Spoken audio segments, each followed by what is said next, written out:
Okay, let's try this again. I had a technical issue. I was trying to film it. So, but what I want to get into here is the fact that these anti-gun people cannot be honest about facts or data. If they do, they lose the argument every single time. But what they do is give you a little bit of fact and a whole lot of emotional manipulation. That's what we're going to get at today. So let's do this. Let me do a screen share, and we're going to go back to that hearing in Michigan. Let me make sure I share the sound as I did before. So let's look at this. We're going to watch part of this, and then we're going to hit a couple of other things, and we're actually going to go to where she got her information from and look at some hard numbers. So let's let this play for a second because I want you to see what this lady was talking about. I want to look at her visualizations, and then we're going to go right to her site where she got this stuff, like I said, and actually look at the numbers. And you can see the chat playing over here from where we were before, and you probably will see me talking about this is manipulation, and it is. Dr. Mannix, we can see your presentation, and I'd ask you to start by identifying yourself. We're so glad to have you joining us, and then please proceed with your testimony. Absolutely. So my name is Rebecca Mannix. I have a degree in medicine and a degree in quantitative methods in public health. I'll be presenting today with my daughter, Cordelia Mannix, and this is a joint project we did that was published in Pediatrics in the fall of 2023. Please proceed. I just want to acknowledge and thank you for inviting us to present our work today. It was a very meaningful study for both of us, and so we're grateful for the opportunity to present it. We heard to do studies. Just as way of background, I already introduced myself, but I am a pediatric emergency medicine physician at Boston Children's Hospital, and I am an injury researcher at Harvard Medical School. And my daughter Cordelia is a high school student who was on a research elective with her mother, which is probably the most painful elective a child can do, but nonetheless, we thrived. I could see it's painful for her daughter. So in terms of glad to have her with us, and the children and families appreciate the parent-child partnership here. So yeah, please. Thank you. Just in terms of disclosures and conflicts of interest, as an academic provider, I'm required to disclose these. My work has been funded previously by the Department of Defense, the National Institutes of Health, the National Football League Charitable Foundation, Abbott Laboratories, and Boston Children's Hospital. None of these entities provided any funding for the current study. And so in terms of today's testimony, I'm just going to give a brief overview of the epidemiologic trends in pediatric injury-related deaths and a brief comparison to other trends in pediatric deaths, just to give you a sort of global sense of where we are in pediatric health. My data sources are important to acknowledge. So these data are obtained from 2 online data sources that are basically offered by the Centers for Disease Control and Prevention. That means they're publicly accessible to anyone who actually wants to query these data sources. One is called WISQARS, which is a web-based injury statistics query and reporting system, and the other is the CDC Wonder. And these are basically derived from the National Vital Statistics estimates of deaths based on death certificates. Goes into data manipulation here. So these are all the overall trends in fatal and non-fatal pediatric injuries. Note that on the y-axis, we have injury rate per 100,000 population of children, and the x-axis is years. And what you can see on the top with non-fatal injuries is that non-fatal injuries have consistently been decreasing over the last decade, with a 54% decrease in non-fatal injuries. In contrast, in the last decade, there's been a 23% increase in fatal injuries in children. And if you sort of break out the subcategories of which fatal injuries have increased the most, firearm fatalities have increased by 87% in the past 10 years, and drug poisoning fatalities increased by 133%. So these have been obviously all over the media. These are not new data, but still alarming. One thing we did that was, I think, important in this paper is we actually looked at case fatality rate trends. Case fatality rates basically take all injuries as the denominator and then look at the percentage of fatal injuries amongst all injuries. And what you can see on the y-axis again is the percent case fatality rate, and the x-axis again is years. Yes. And what you see is a marked increase in the case fatality rate in pediatric injuries. It's more than doubled, and that means all injuries are becoming increasingly fatal over time. Breaking it out by mechanism, you can see in the panel on the right that the percent fatality rate is broken out by various mechanisms. And you can see it's an interrupted access just for ease of presentation. And guess what? But it's notable to see that firearm injuries are the most fatal injuries. So the case fatality rate for firearm injuries in children is upwards of 15, compared to falls, which is, vanishingly low. So firearm injuries are the most fatal injuries in pediatric injury research. But notice she doesn't give you the. I just wanted to break out and by sort of intent, the rates of fatalities and the increases based on intent. And so these databases usually break up intents by unintentional injuries, suicide, and violence-related injuries. And we're going to look at And you those. can see the dark columns are in 2012, and the lighter columns are 2021. And across all intents, you can see a marked increase. There's been an 83% increase in unintentional firearm deaths. There's been a 70% increase in suicide-related deaths and an 85% increase in violence-related deaths. So by all intents, we've seen a marked increase in firearm-related fatalities in children. She's using a lot of years. And finally, just for a comparison of other trends in pediatric fatalities, I'm an ER physician, so obviously I see all these different ways that kids unfortunately get sick and injured. But what I have seen is incredible progress across other mechanisms. It's hard to tell on this scale, but I just broke out some of the most common mechanisms of death that we see in children in the ER and overall in our country. Well, we're going to stick one and up. what you can see, again, the x-axis is time, and this time it's a longer period of time for the past 20 years. The y-axis, once again, is rates per 100,000 population. And so even with COVID, the rates of respiratory diseases, deaths from respiratory diseases in the last 20 years has decreased. Cancer deaths, notably, have decreased significantly in the last 20 years. And again, the scale makes it look a little less impressive than it's been, but we have really moved the needle. And perhaps the most striking is the change in motor vehicle fatalities in children. So when you start off in 2001, you can see we had pretty high rates.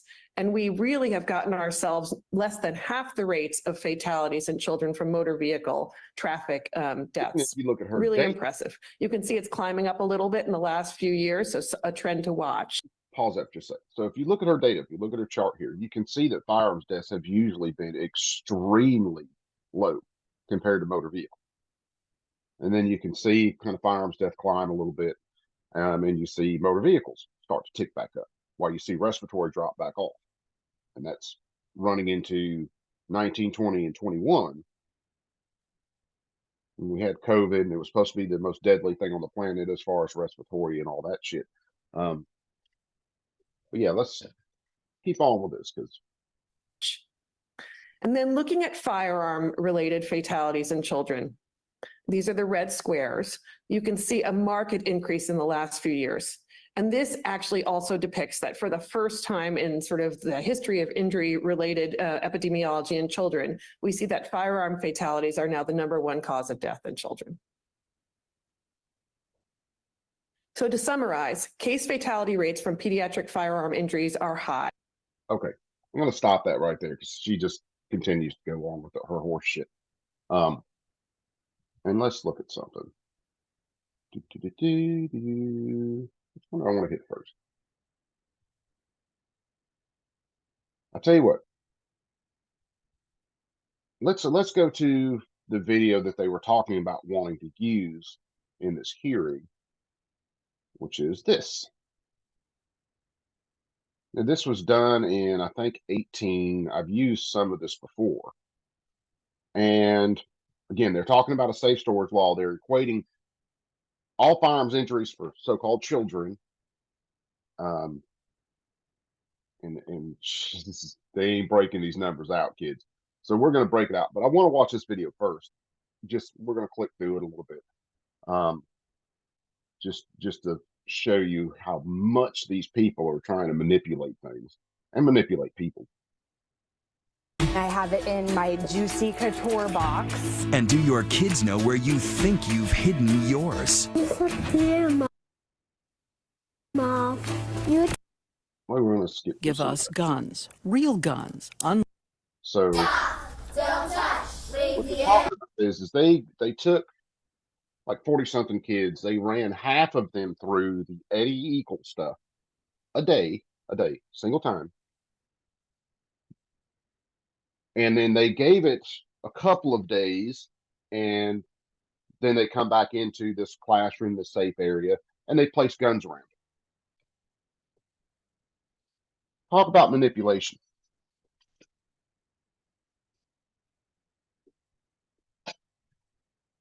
So let's look. We'll slide through this a little bit. The kids I'll try to have put all it this cold. together so people Working can with us, Professor Marjorie Sanfilippo of Eckerd College, a published expert in pediatric psychology and gun safety. And so we are ready. With full permission of the parents, we put 7 cameras inside a room, in toy bins, in the butterfly. Notice. So this is a room these children have been in many times. This is room these children have played in many times. They associate this room with toys and being safe. Now understand that correlation can be made in a home also. I understand that. But bear with me. Fly on the ceiling. And then, after a few days, the St. Petersburg police give us guns, real guns, unloaded. We place them in a room, candy on the table nearby. And again, these are 44 good kids, most of whom know the rules by heart, and parents about to get the shock of their lives. As we begin, this first group of boys are about to show you something you will see over and over again. Their words say, "Don't touch that gun." Go away from it. But their bodies can't seem to help it. Think of it as a dance of temptation at the table, and then around the room, even as they are chanting the rules a total of 20 times. They know to do it, but they do not. And 6 minutes after finding that gun, Don't touch the gun. they touch and dance again. Our second group of So those kids touched, they didn't pick it up. That's why they cut away from them. So those kids didn't play with it. Yeah, they got close, they were tempted, but they didn't play with it. Watch the way some of these kids mess with these firearms. I wish I had one of my frames sitting here. Let's do this, just because.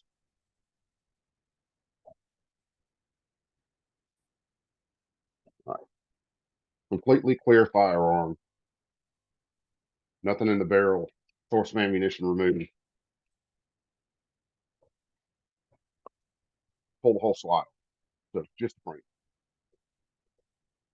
It's why firearms are so nasty when it comes to young kids, because even though they understand that that's a trigger, most of them's hands on a regular size gun, large size gun, can't reach around and reach the trigger this way, and they're not strong enough to.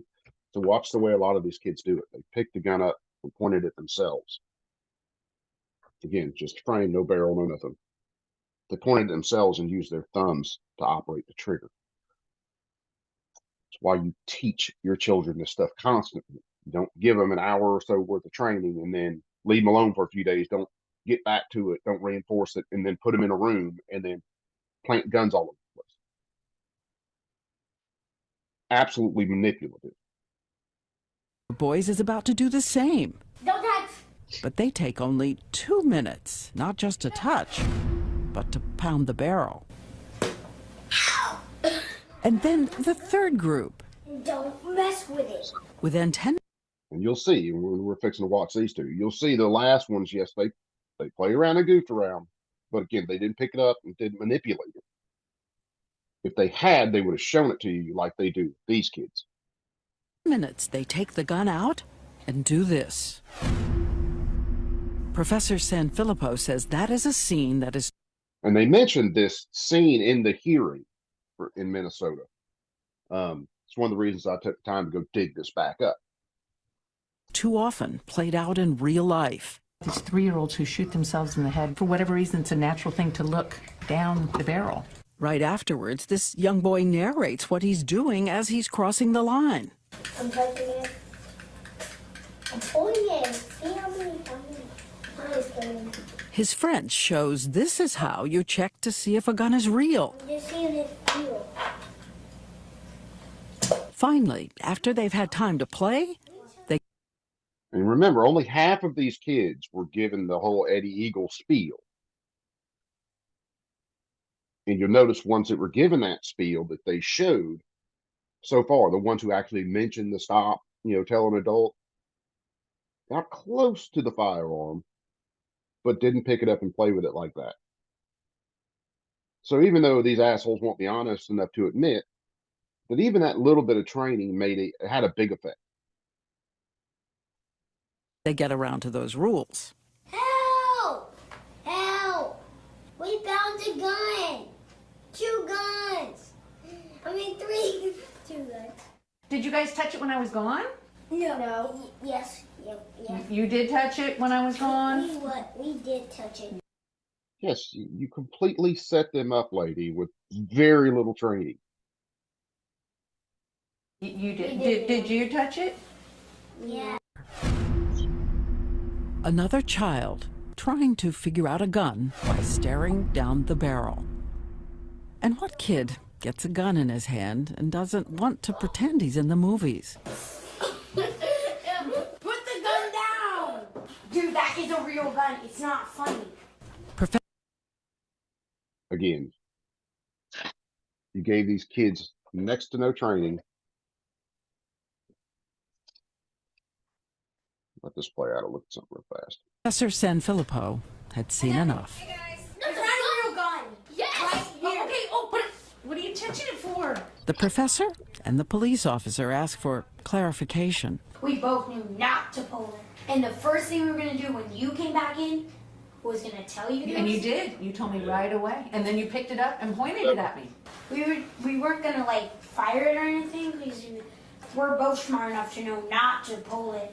Here we are, 4 groups of boys, and our expert says a powerful truth. They can learn the knowledge. They could sit down, we could ask them to repeat it, but you can't educate curiosity out of a child. No, you can't educate the curiosity out of the child, but you can teach that child enough about firearms, even at their age, to where they're not too curious about them. They've seen them. They've seen what they do. They hear what they sound like when they go off. You remove all that. Curiosity is wanting to know how things work, how things operate. Kids are very curious. But if you constantly train them and you constantly reinforce that training with them, you eliminate 99% of this. You may be wondering, were there any kids who did follow the rules, and who were they? Oh, I found the gun! Only 1 girl out of 14 even touched a gun, and most of them ran out for help. And there were also older boys who seemed to have more resistance. There, in the red shirt, is 10-year-old Kendrick, who acts like a crossing guard for the younger boys. It's a real gun. He even tries to come up with a diversion. Just take some animal crackers. And in another group, another older boy, 10-year-old Ari. There could be real bullets in there. I don't know. And we will shoot the windows. We are not shooting. Really grasp guns and danger? When one of the boys touches the gun, the other seems afraid and dives for cover. I'm gonna stay under the table. Okay, I'm gonna stay under the table. And they show the parents of this. After our experiment, David Muir sat down with some of the parents to watch the videotapes. A mom who said she'd been sheltering her son even from seeing violent movies or guns on TV. So she shelters her kid. No violence, no guns on TV. He was one of the ones that really picked the gun up and manipulated it. Quit trying to shelter your kids from this stuff and teach them about it. Can you eliminate everything that was wrong? You can eliminate a hell of a lot. Oh my God. I don't even like them watching the Spider-Man cartoons because it has violence and stuff in it. Andrea Bevan watching her 6-year-old, and by the way, his dad is in law enforcement. He was drawn to it, picked it up, pointed it at himself, clicked the trigger a few times. Yeah, that's the toughest part. So these guys, guns are about the same seriousness as crickets, frogs and cookies. Another mom. No, again, understand. this was a complete setup and complete manipulation.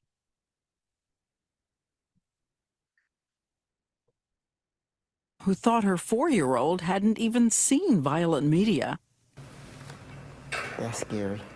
I have never showed him a gun, and I didn't think he knew what they look like. What were you pulling out? A gun. You wish, Jamie. I wish you would just delete that. But what else? The gun. You wish you hadn't touched the gun. I wish my mom hadn't seen it. Statistics on it. Overall, these were the results of our experiment. More than half of the boys touched the guns, even when promising not to.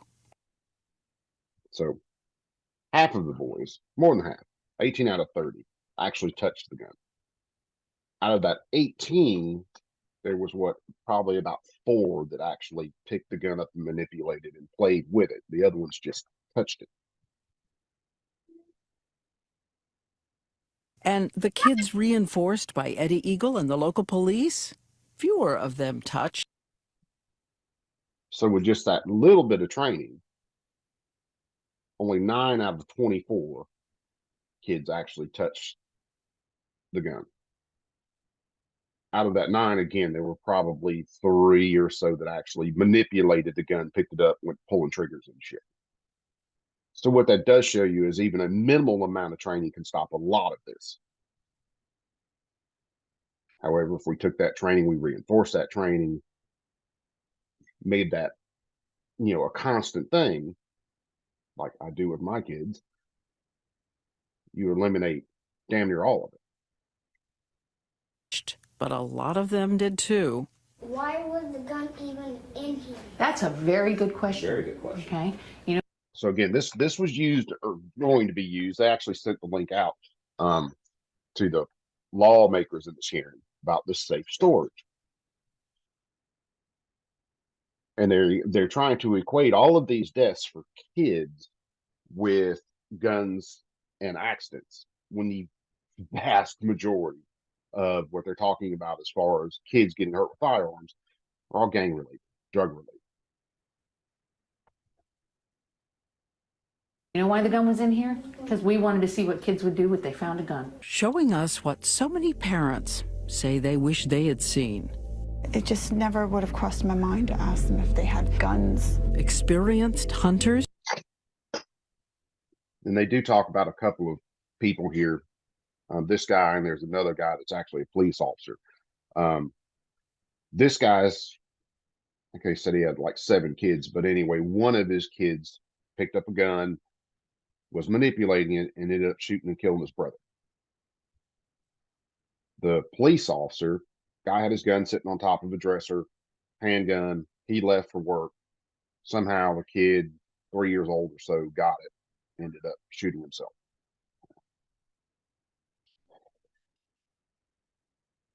Extremely tragic events.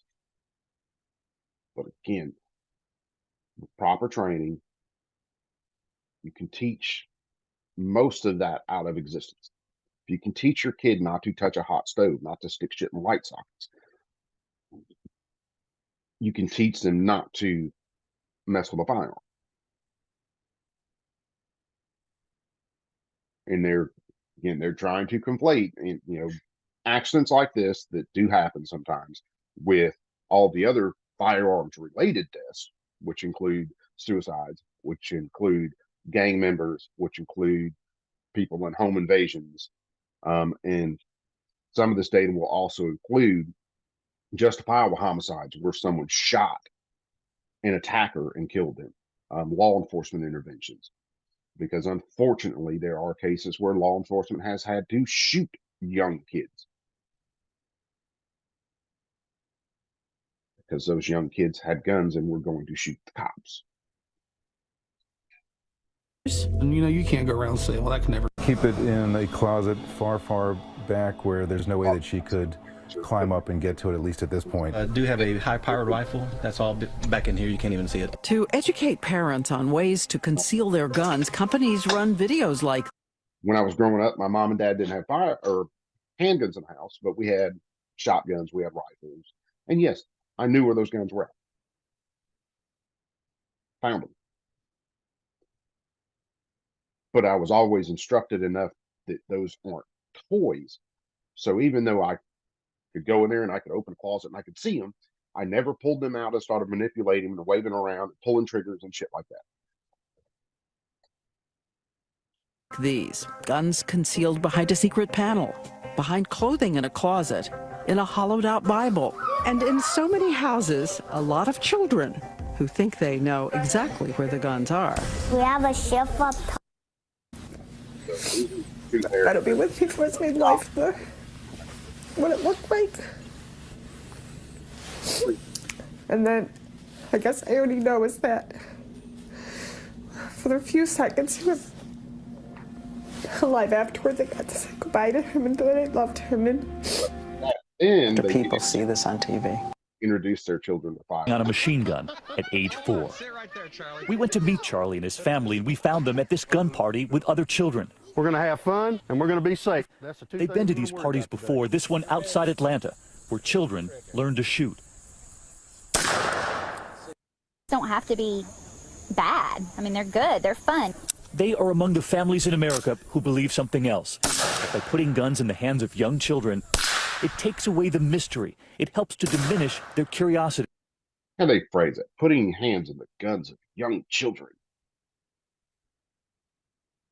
No, you're not just putting a gun in their hand and letting them go run. They've got all the instruction in the world, all the adults in the world, showing them how to properly do these things, showing them what these guns do, showing them how dangerous these guns are, and educating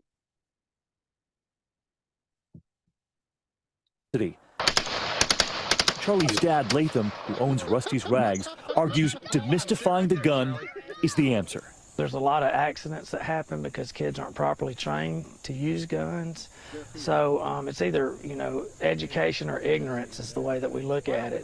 I'd rather be the one showing our kids, you know, the proper way to use guns.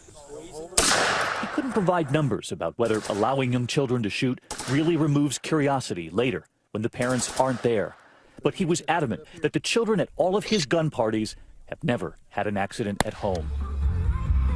And if you're wondering what happens to a child when a gun is put into their hands at such a young age, meet 14-year-old Katie Francis. They keep phrasing it when a gun is put into their hands at such a young age, not what happens when a child is introduced to firearms at a young age, who is trained with firearms at a young age, who operates firearms consistently from a young age and understands those firearms. Just one example. She fired her first gun as a kindergartner.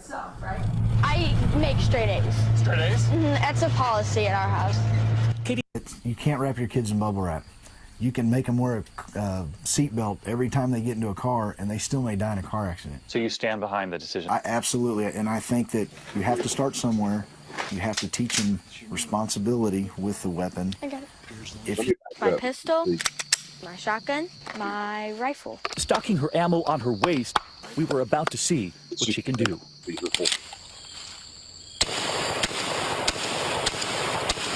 Then her pistol, 17 shots in 17 seconds.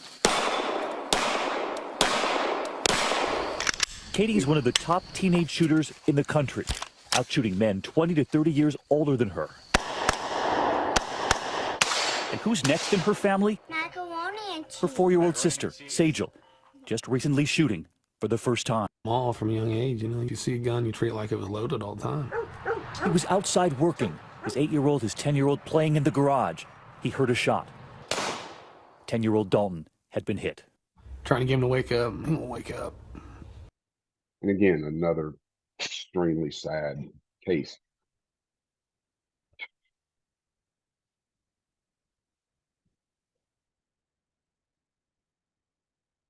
You can't get rid of all of them. You can get rid of the vast majority of them. Let's see. I want to hit one more part of this because they're talking about the Cricket rifle series.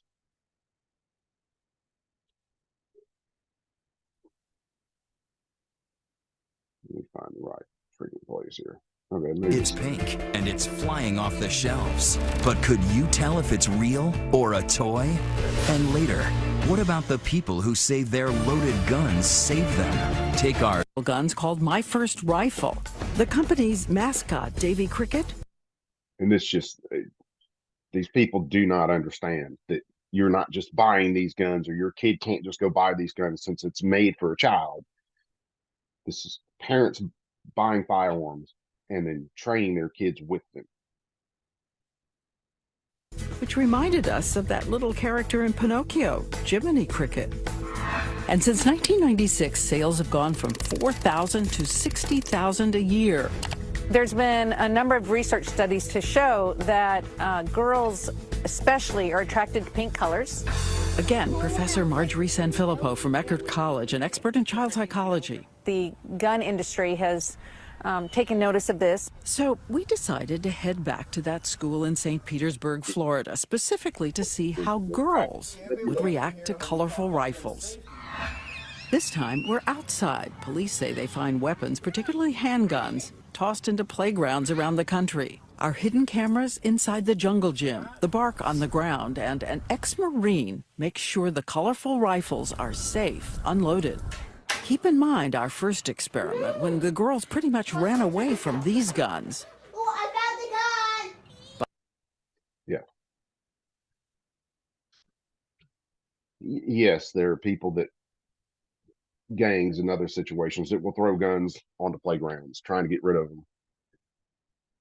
But this is another complete setup. What? Paint your nails. No, you're not painting my nails. Speaking of kiddos. But this time, watch as the girls come out to play and grab, rattle, giggle, and pull the trigger. Oh my gosh, why are there bazookas? I don't know. I think they're fake. I want to shoot. Oh, this is how you use bazookas. Can you shoot this? No. The girls indicate they're confused. These guns look like toys. I think those guns, they're not real. Don't play with them. They're fake. Professor Sanfilippo walks out and they tell her about their confusion because they can read, and the gun says, My First Rifle. Because it says, my first refill. This one says, my first relief, and this one doesn't say anything. But on the side it has cricket rifle. And what does that mean? It's probably like a toy confused. And in fact, it's not on the rifle. It's only on the box, that warning, not a toy, and used with adult supervision. The girls also indicated that the color had thrown them off. It looked like it's fake. What's the pink one? What? I like the color of the pink one. I like the color of the pink one too. I don't like that color. And that's a boy color. Yeah. Later, one mom completely stunned as she watched her daughter play a hunting game. It looks like a toy. It's crazy. Who makes toys like that for children? Her daughter is one of those who knew the rules to stop, don't touch, but says she just got swept up in something. Yeah, I kind of forgot. Kind of forgot? Got swept up. No, she got absolutely manipulated. So that's the last thing I wanted to hit on that. This is already going to be long enough. But let's look through a couple things real fast. And we're going to stay in 2020. And we're going to flip through a bunch of screens. So this is the site that she's using, the WISQARS data. And again, they're equating all these deaths with like accidental deaths, and oh, this is happening constantly. If we go through unintentional firearms deaths, and this number stays damn near consistent, there's a slight rise in 2021, but it's always right around 100 or so unintentional firearms deaths for kids. And I did this age range from basically birth to 18.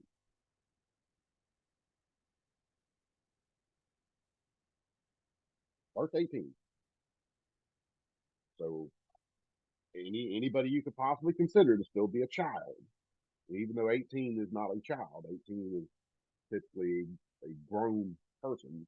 Yeah, not an absolute adult yet, but they are considered an adult legally. And these numbers drop a lot if I pull 18-year-olds out of it. But in 2020, you had 136 unintentional firearms deaths. The median age on that was 11. All right. Then I went to legal intervention with firearms. Now they screw with the data right here. Instead of listing a hard number, then they go 12 per 100,000. So they another little manipulating.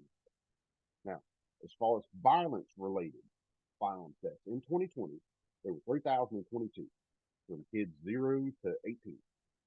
Now that is all causes.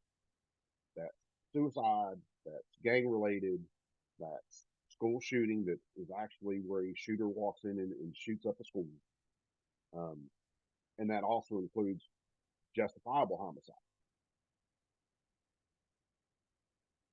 3,022. All right, if we look at the same year, so looking at 2020, unintentional motor vehicles, 3,179. Remember, it was 130 something unintentional firearms deaths. Look at unintentional poison. In that same year, for the same age group, 928.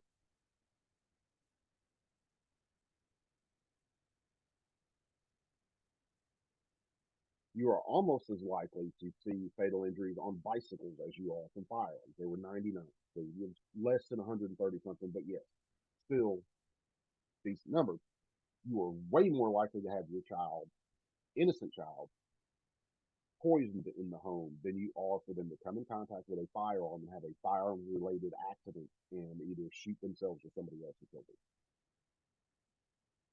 Way more likely. Poison.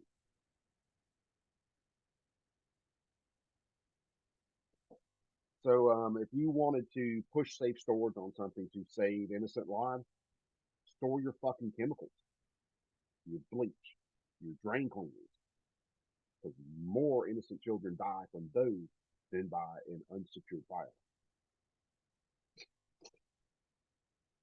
Now, I can't remember which one I had next. All right. Violence-related cut or pierce. I wish I could bring these all in the same sheet, but violence-related cut or pierce, so stabbing. Those are damn near as much as unintentional firearms.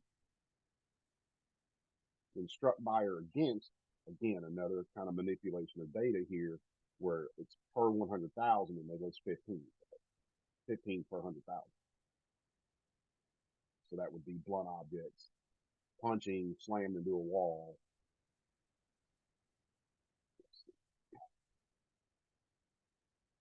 All right, all intents motor vehicle. So it was unintentional firearms was, what would we say, 130 something. Intentional firearms, violence related, which includes suicide and all that, was 3,022. All intents motor vehicle, 3,207.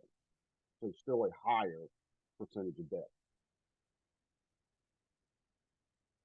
And then for some reason, they wouldn't show the absolute flat statistics on drug overdoses and drug poisoning. For some reason, that number wouldn't come over. But we all know what fentanyl's doing these days, and we all know we're losing kids right and left from fentanyl. And then let's see what I have here.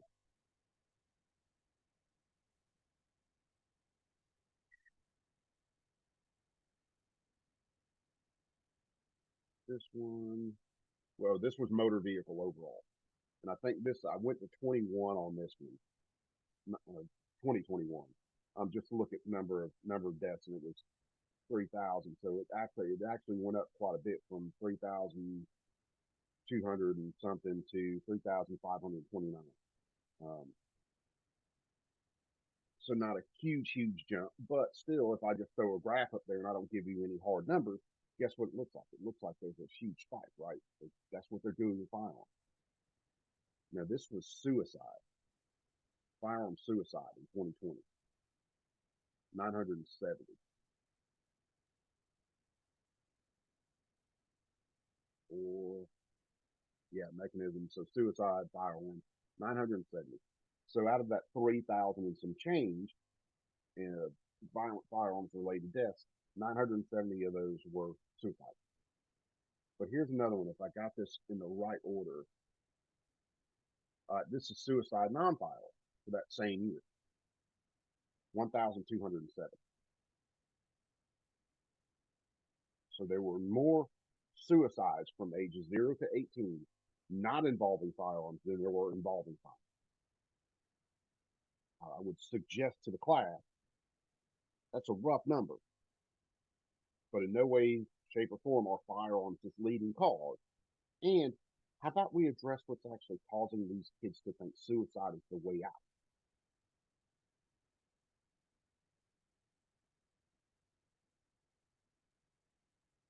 Firearms are in no way, shape, or form the leading cause of death for children in the United States. They're not. They're not even close.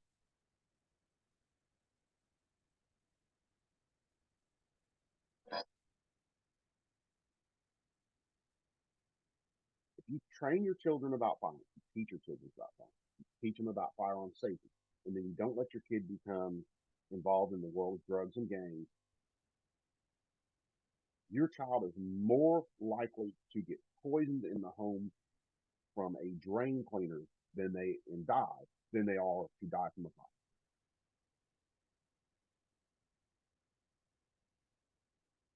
They give you enough information to manipulate your emotions. They don't give you all of the information to where you can make an educated decision about the data. And I think that's the whole what I wanted to kind of boil down in this video. So I'm going to end it here, and there's no way our media will be on it. So the only thing we can do is be informed ourselves and be able to explain this to people that maybe are on the fence and can't, haven't really decided about it. Maybe they've only got part of the information, but they are actually looking for all of the information.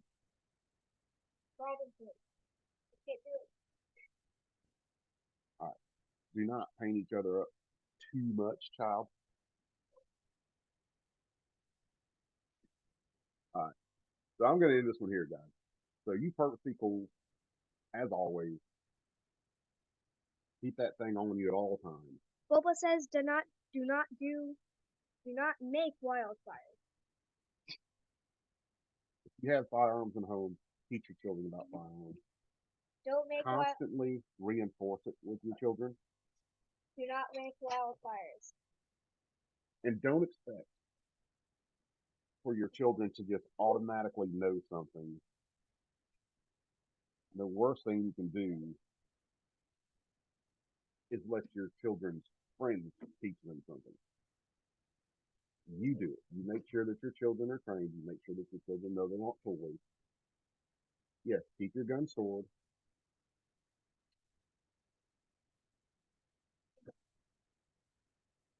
Yes, don't abuse your children. Say bye, Mark. Later, guys.